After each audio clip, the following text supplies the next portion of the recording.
Morning, সকলকে জানাই সুমনার চ্যানেলে ওয়েলকাম। বিয়ের এখনও বহুত গিফটস আছে। 4 বছর হলো বিয়ে হয়েছে, মানে চললো কমপ্লিট হতে, আর কয়েকটা দিনই বাকি অ্যানিভার্সারি 4 বছরের। তো এখনও কিছু কিছু গিফটস আছে যেগুলো এখনও পর্যন্ত আমি ব্যবহার করে উঠতে পারিনি। সত্যি কথা বলতে, অনুষ্ঠান যাদের বাড়িতে বড় বড়োভাবে হয়েছে সবাই একবারে কখনও এত গিফটস ব্যবহার করে উঠতে পারে না, শুধু আমি বলে না। যাই হোক, আমি এটা এখনও পর্যন্ত ব্যবহার করিনি, ফার্স্ট টাইম।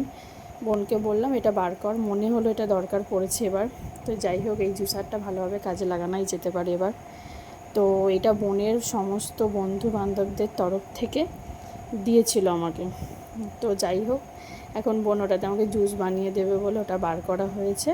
বহুত গিফটস আছে বিয়ের, যেগুলো হয়তো আমি ব্যবহার করতে পারিনি, সেগুলো পড়ে আছে যাকে। আর কিছু কিছু গিফটস আছে খুব পছন্দের, তাড়াতাড়ি ব্যবহার করেও ফেলেছি।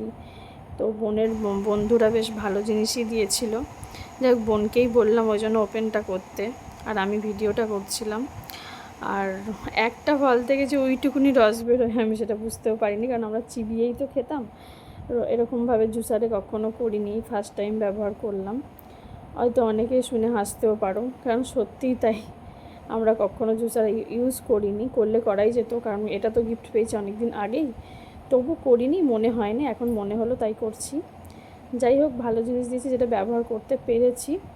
তোর বন্ধুদেরকে থ্যাংক ইউ। আর একটা ফল থেকে এইটুকুনি, মানে হাফ কাপেরও কম একটা বেদানা থেকে রস বেরিয়েছে। ঠিক আছে, চলো।